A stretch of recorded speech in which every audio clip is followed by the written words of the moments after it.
Guto, acaba de sair aqui uma reportagem, na verdade é uma reportagem do Júlio Viziac falando sobre a delação de Daniel Vorcaro. O que a gente mais fala, na verdade, é o que pode vir por aí. Todo mundo fala, ele vai entregar o STF, ele vai entregar político, ele vai entregar ministro, ele vai entregar agora banqueiros e empresários.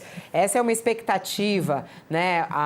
Para acordo da delação de Daniel Vorcaro, também está cogitando a possibilidade de entregar banqueiros e empresários que ajudaram a dar sobrevida ao grupo e acabaram inflando ainda mais o rombo da sua instituição liquidada pelo Banco Central. Pessoas que acompanham as negociações afirmam que Vorcaro listou ao menos 20 bilhões de reais em transações com precatórios, empreendimentos imobiliários e energia atrelados a fundos de investimento com cláusulas de ganho de saída. Esse é um mecanismo comum em contratos de compra e venda de empresas ou títulos financeiros, quando há uma discrepância aí na avaliação inicial do valor do ativo. Por isso, prevê a possibilidade de um pagamento adicional a quem vende se o valor futuro se confirmar. Então, está aqui uma negociação que tem, do ponto de vista econômico também aí, nos planos de Daniel Vorcaro. Estão esperando de tudo um pouco nessa delação, hein, Mairovitch? Será que vem mesmo? Você está nessa expectativa?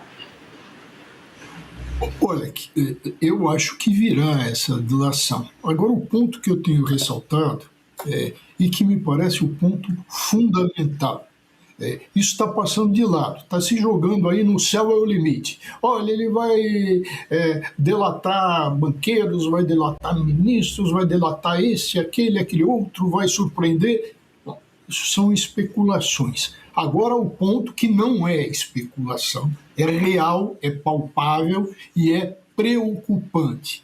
É o seguinte, nessa delação estarão presentes, evidentemente, o Vorcaro, seu staff de advogados, e do outro lado a Polícia Federal e o Procurador-Geral da República, Gonê.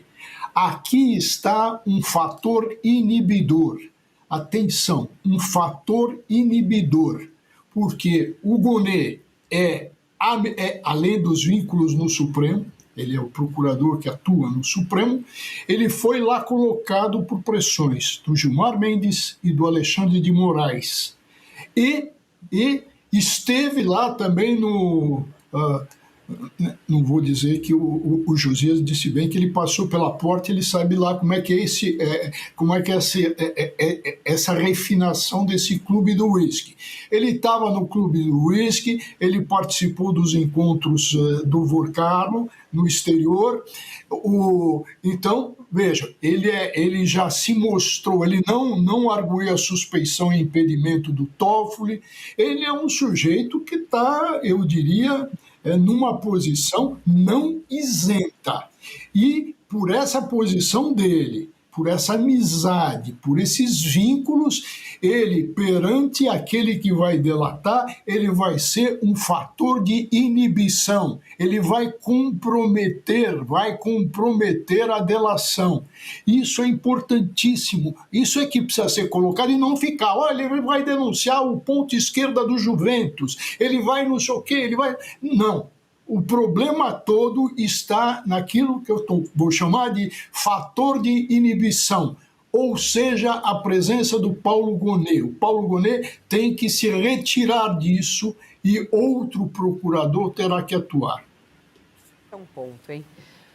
Bom, muito está se esperando dessa delação. Não sabemos o que vem por aí, né, Josias? Mas alguns falam, pode ser histórica, né?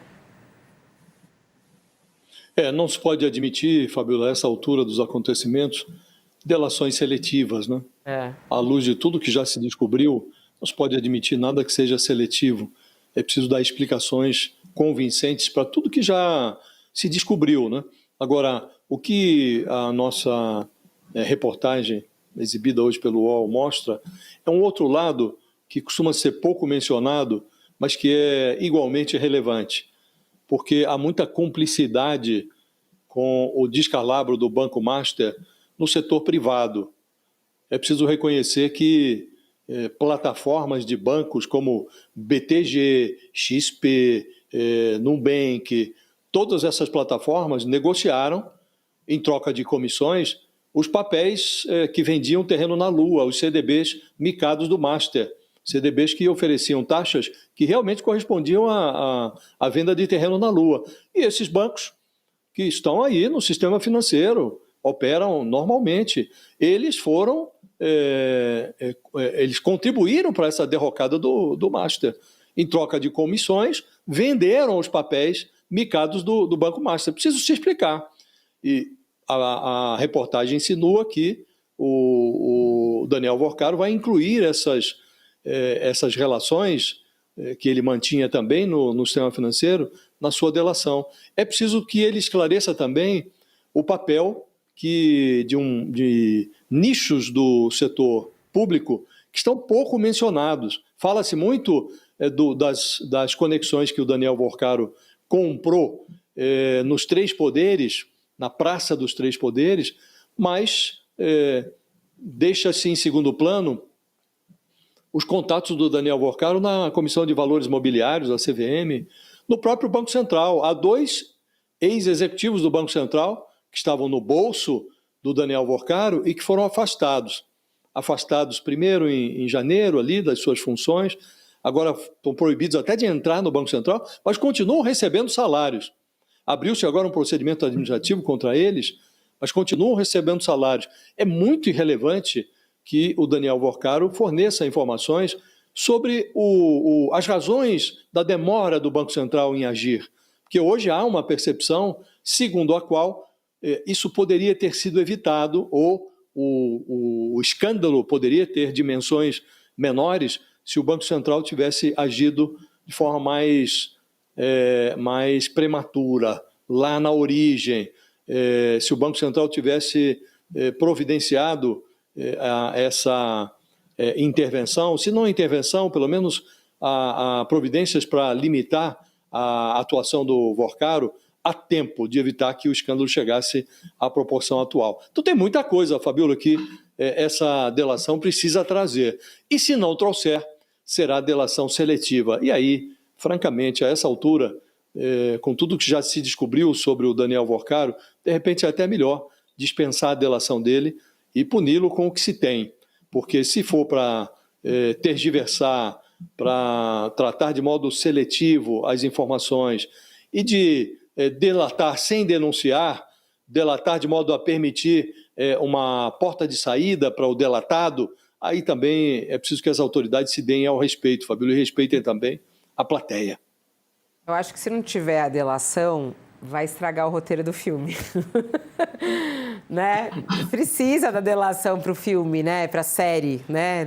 Sem delação não vai ficar tão legal, né? Eu queria até fazer uma pergunta pro Walter Maiorovic. Vai rapidinho, que a gente já ia dar tchau para ele ia falar sobre o Rio de Janeiro. Por falar em filme, roteiro de filme, quanto será que os advogados de Vorcaro e dos outros estão dando spoiler do filme, professor? Porque a impressão que dá, a semana passada, por exemplo, várias notícias como essa chegaram, né? Não, ele vai denunciar XYZ, ele vai preservar o pessoal do Supremo.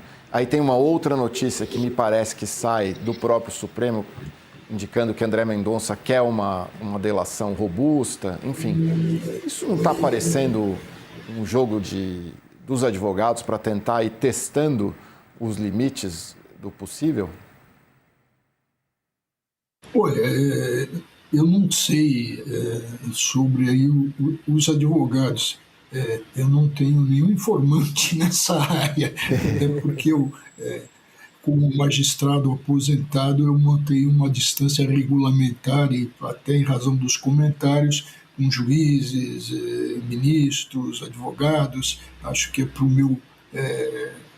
para minha independência. Não sei, mas é evidentemente que leio esse quadro, esses balões de ensaio, eles fazem parte do jogo e até chamam atenção. Veja o comentário do que o Josias acabou de fazer, essa preocupação dele de repente começa a se poupar pessoas, se começa a deixar a porta aberta. Isso acontece muito na delação.